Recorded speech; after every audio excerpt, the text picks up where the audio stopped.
After assigning rankings in your threat assessment using failure mode and effect analysis, or FMEA, you move on to calculating the risk priority number, or RPN, for each risk. Make sure you calculate the risk priority number for all the risks associated with a particular project or process. You should then prioritize risks with the highest RPN when it comes to taking corrective action. You calculate the risk priority number for each risk item using the formula severity ranking times occurrence ranking times detection ranking. Let's say you're the production manager in a textiles plant. There's a risk that one of your suppliers may fail to deliver raw materials on time. You identify two effects of the risk. Production may be delayed, and production cost could rise. Your team gives each effect a severity, occurrence, and detection rating, respectively 6, 2, and 9 for the production delay, and 10, 3, and 9 for the production costs increase.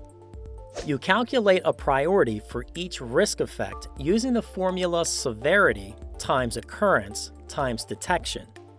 For the risk of production delay and increased costs, you multiply 6 times 2 times 9. This gives you a priority number of 108.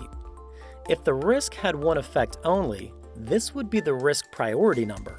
However, this risk has two effects, so calculate the priority for the second production costs effect too. It would be 10 times 3 times 9, which equals 270. To calculate the risk priority number for the risk as a whole, add the priority numbers for each risk effect. In this case, 108 plus 270 equals 378.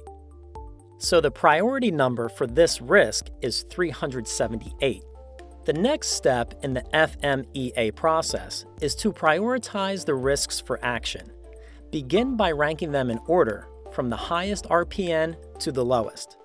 For example, a threat with an RPN of 560 should be ranked higher than threats with RPNs of 530 and 167. You can plot the RPNs on a graph to highlight the differences between them. Once you rank the risks in order, choose which threshold to address. You may set a threshold RPN to ensure that any risk with a risk priority number higher than that value is acted upon immediately. You might decide that any threat with a risk priority number greater than 400 is unacceptable, for example. You would then set the threshold RPN at 400. Any risks below the threshold value can be tackled less urgently. Knowing how to calculate RPN and prioritize risks helps you complete the analysis of threats that your organization may face.